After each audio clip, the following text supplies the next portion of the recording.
Good afternoon, good morning, and good evening mga kapartner. Narito tayo ulit sa panibagong episode ng Kapartner Podcast. And welcome, O, di ba? Very instant, parang kape lang. But anyway, nandito ulit tayo kung saan interviewin natin ang ating mga kapartner dito sa Global Dominion para i-share ang kanilang personal na buhay, kung ano ba ang kanilang experience sa pagtatrabaho dito sa Global Dominion, at the same time sa real life, no? Ulit-ulit lang yung real life, pero yeah. By the way, this is a Father's Day episode, kaya very special yung kasama natin, mga kapartner. Palakpakan natin muna dyan, mga kapartner. Studio audience! Sa kakaiyak ni studio audience na! Maraming salamat, studio audience. At dahil dyan, no, makakasama natin ngayon ang masipag na ama. Wow, ama. Ama ng kanilang tahanan, ama ng kanyang pamilya, at syempre, ama ng kanyang division. So let's welcome the General Manager of Truck Division, si Sir Joel Carmona. Hello, good afternoon. Good afternoon mga kapartner. Good afternoon, Quincy. Good afternoon, Thank you sir. for having Good morning, me. sir. Hindi nila alam kung anong sorry. araw ngayon. Kung ano ba. May evening din. May evening. Okay, sorry. Good morning. Ang gulo no? Ganun nga, sir. So, kamusta ka naman, sir?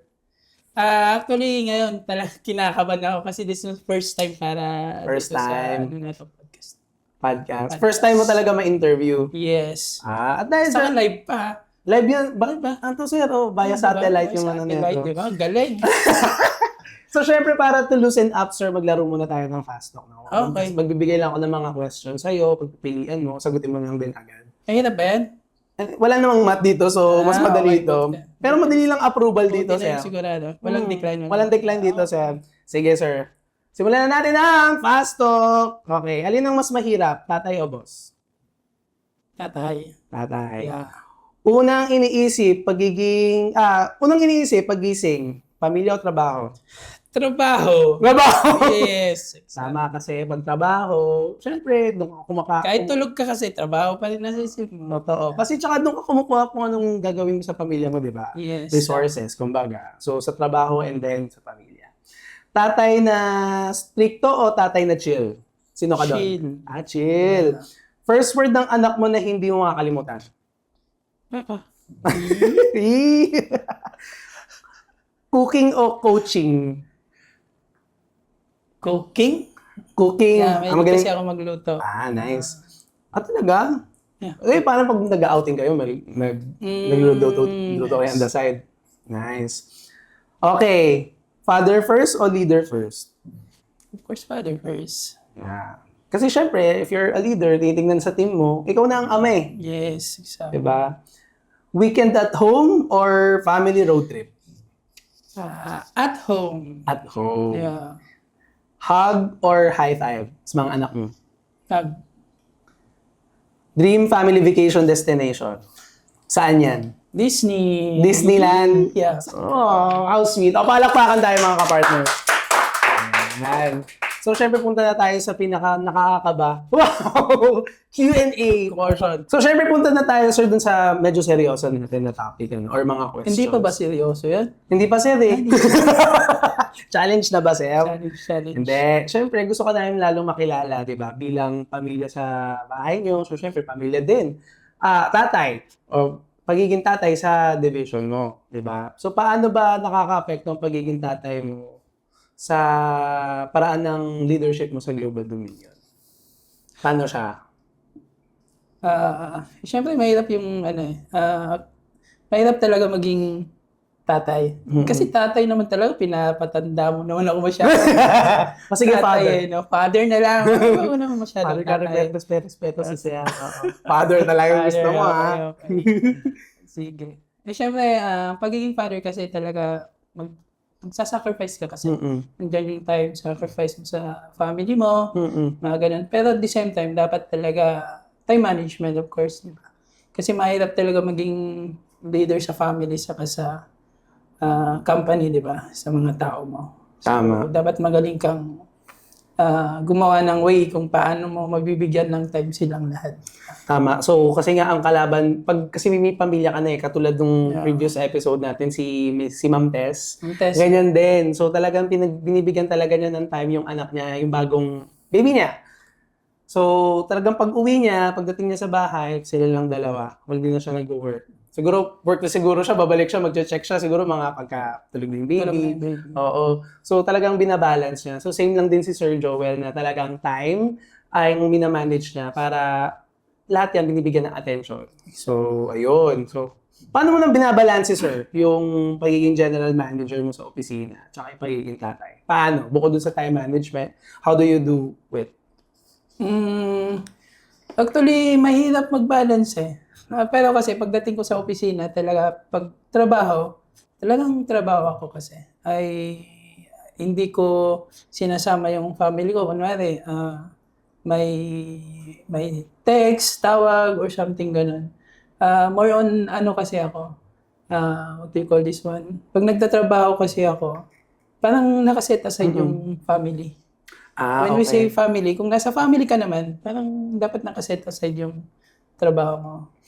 Kasi mahirap magtrabaho na iniisip mo yung family mo pa rin. Correct. Lalo na pag may sakit yung anak mo, di ba? Yeah, ayun, So, nahihirapan ka mag-focus. So, parang andyan lang siya. Andyan lang sila. So, ganyan yung sinasabi ni Sir Joel. Andyan lang naman sila. Babalikan ko kayo. Andyan sila. Check ko kayo later. Yes. Pero kasi when it comes, how about naman emergency, sir? Paano naman yun? Pero syempre, iba yung emergency. When it comes to emergency, syempre, sabi ko nga, ano ba yung reason bakit ka nagtatrabaho? Para sa kanila.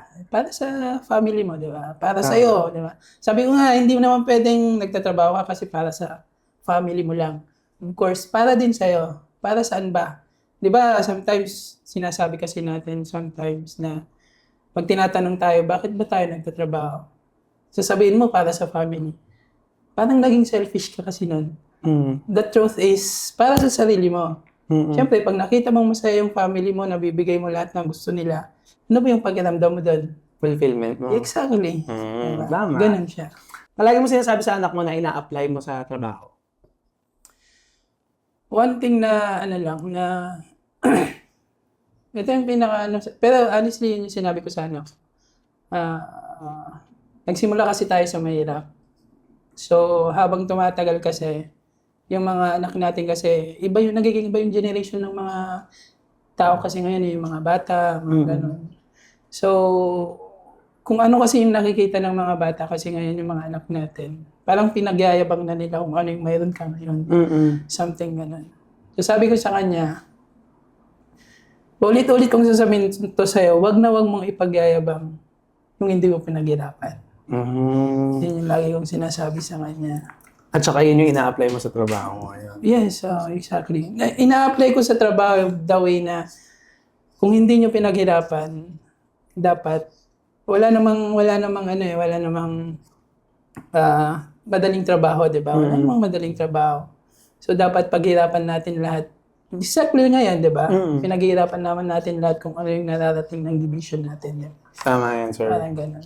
So, ang sinasabi lang naman ni Sir Joel, lahat naman yan ng mga na-achieve mo, pinaghirapan mo naman. Exactly, yeah. So, maging proud ka sa sarili mo. At the same time, syempre, kung di mo pinaghirapan, syempre huwag mo mapagyabang, Exactly. Hindi naman ikaw yung gumawa niyan di ba? Curious lang ako, sir. So, bago ka maging general manager, baka pwede mo naman maikwento sa mga kapartner natin na paano yung naging journey mo sa Global Dominion. Para alam nila. Tapos, kailan ka ba nagka-anak? Isang position? Oo. Nakaupo ka. Dami kong anak eh. Oh, syempre, isang division yung Isang division. mga anak mo yun anak eh. ko yun. Ayun, dami kong anak. Okay. Actually, nag-start ako as account officer, CI. 2008, I think 2008. Dito ako na-hired sa head office. Forbes, I think, naririnig niyo yung Forbes. Dating taga-Forbes ka. Yes, Affiliate ni Global Dominion. Exactly. Ayun, so after 2008, na-assign ako sa Global as CI pa rin. Of course, account officer pa rin. And then, nagkaroon ng opportunity. Naging supervisor ako ng mga CI for the whole North Luzon Area. area. Okay. And after that, syempre, nung supervisor kasi ako, and then CI parang isa lang kasi yung Trabaho. nagiging trabaho mo. Mm-mm. So, hindi ko nakita yung growth ko doon. Paulit-ulit na lang. So, actually, inuforan nila ako as mag-BM. Then, yun, ginanap ko yung pagiging BM. Anong branch ka, sir, na Dagupan branch. Ayan. So, after ko sa Dagupan branch, Anong year yan, sir? 2015 ako, 2015. nag-BM as, ayan, sa Dagupan branch. And then,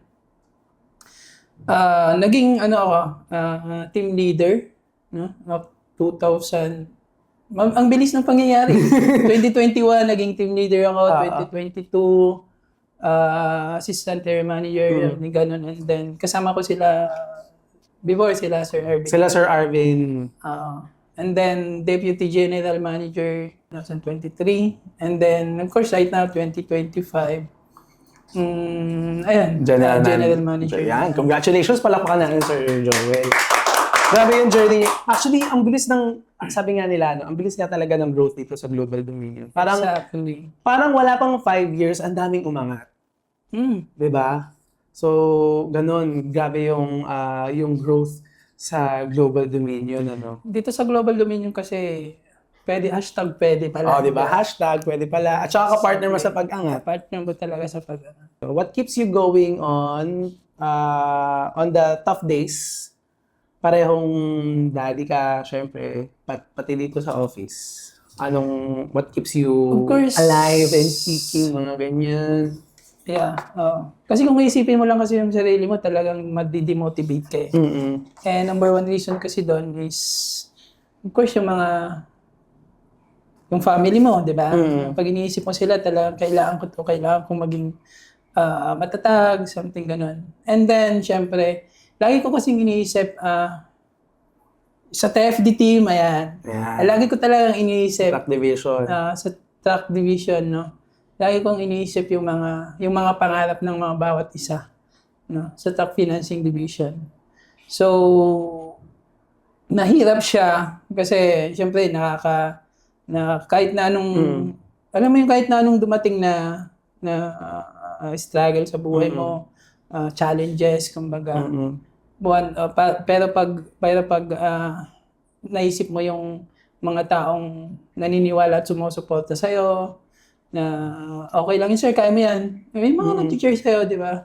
Kahit na anong hirap kasi ang kakayanin mo kasi nandyan yung mga taong naniniwala sa'yo. So at the end of the day, parang, kasi may pangarap yung mga tao mo eh. So syempre ayaw mo rin hindi ka magiging hindran sa kanila. Gusto mo rin sila maitawid doon sa kanilang mga pangarap. Same with your family at home. Yes. Ayan. So syempre, sa daming hamon at saya pagiging ama, ano naman sa iyo, sir, yung nagpapatatag bukod dun sa mga pangarap nila?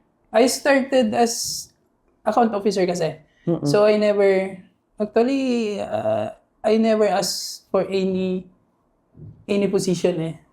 Actually parang dumating na lang siya bigla. Maybe because of yung pagmamahal mo sa trabaho, yung pagiging motivated mo lagi dahil sa siyempre, may gusto kang marating eh. May gusto kang tulungan. Tama. Nandiyan yung family mo, something ganun. So, ang talagang nagpapatatag sa akin is siyempre, of course, no? Again, yung mga tao, siyempre. Yung mga tao na gusto mong matupad yung mga pangarap nila. Yun yung number one na tinitignan ko talaga pag nadidemotivated ako, something. Siyempre, hindi naman laging positive ka. Correct. Hindi ka lagi action sabi na, agad. always positive. Hindi naman. Dumadating yung time talaga na nagiging negative ka. So, kailangan mo talaga ng mga tao na susupport sa'yo. Yung angat sa'yo. Tama. So, thankful ako kasi nandiyan yung mga track division. Track division na talagang hindi ako pinapabayaan. Talagang sumusuporta sa iyo. Katuwang mo sa pag-keep ng goal or pag-achieve ng goal ninyo. Sa target. Exactly. Oo. Ano naman, sir, ang gusto mong mensahe sa lahat ng mga tatay na nagtataguyod sa kanilang pamilya. At syempre, at the same time, parang katulad ng position mo na namumuno din sa kanilang team or division. Anong gusto mong sabihin sa kanila, sir? Okay. Message. Siguro sa mga tatay na katulad ko, no? Sa mga father na katulad ko. Kulitin, no? Sa mga father na katulad ko, no? Napakahirap talaga mag-build ng isang family kasi lalo na kung yung buhay mo is really hindi ka galing sa taas. Di ba? Ang hirap eh. So, alam ko naman kung anong dapat gawin, alam ko naman kung ano dapat maging motivation ng bawat tatay sa atin. So, alam ko din naman kung ano yung lakas ng bawat isa, di ba? Kung siyempre yung mga family natin, di ba? So, siguro keep going kung ano man yung mga pangarap nyo or pangarap nyo sa anak nyo. Siguro, huwag kayong susuko. Kasi andyan pa yung mga anak nyo. Ayun na. Sila na lang tignan nyo, sila na lang yung maging motivation nyo lagi. Di ba? Kasi kaya nga tayo nagpapakahirap, nagsasacrifice dahil mahal natin yung mga pamilya natin. Ayun. And dahil dyan sa last message mo na yan, sir, ano naman ang hashtag pwede pala story mo sa mga kapartner natin na pwede mong i-share? Anong hashtag pwede pala? Pwede pala yung story ko. Kahit saan ka galing, mahirap ka man, mayaman, someday, pagpatuloy mo lang, huwag mong isipin kung ano yung challenges na darating sa buhay mo. Keep moving forward. Hashtag pwede pala. Diba? Oo, tama naman, sir. Ibig sabihin nun, just keep moving forward. Lahat naman yan lahat naman ng goal na gusto mong suungin, talagang lulusot ka sa challenges. Hayaan mo yung mga bumabati ko sa'yo, no? Hayaan mo lang sila kasi kasama yan sa life di ba? So, yun ang gusto sabihin ni sir. Mag-move forward ka lang. Tuloy-tuloy lang ang laban. Tama ba, sir? Forward. Yeah. Saka, ano lang wisdom. May nabasa kasi ako na. Sige, sir. Sa book. Nabasa ko sa book to yung words na passion. Yung passion kasi comes from a Latin word passion pala siya. Passion. So, which means to sacrifice. Diba? Parang passion of the Christ. Kumbaga, diba? To sacrifice and to love. So, kung gusto mo maging successful pala, you need to sacrifice talaga. Saka mahalin mo yung trabaho mo. Correct. That's the word passion pala. Correct. So, kailangan may sacrifice. Yes. So, bilang syempre, as a leader din ng isang division, may sakripisyo din naman tayo dinadaanan, Or meron talagang sacrifices. Tulad ng time sa family mo, hindi naman 100% kasama sila, di ba? So, yun. At dahil dyan, maraming salamat, Sir Joel Carmona. Palakpakan namin, Sir Joel. Ayun lang ang ating episode. At dahil dyan, maraming salamat po sa inyong lahat, mga kapartner. Ako pala ang kapartner mo sa Pagkangat, Quincy Lopez. At this is Kapartner Podcast. See you guys sa mga susunod na episode. Bye-bye. Bye-bye.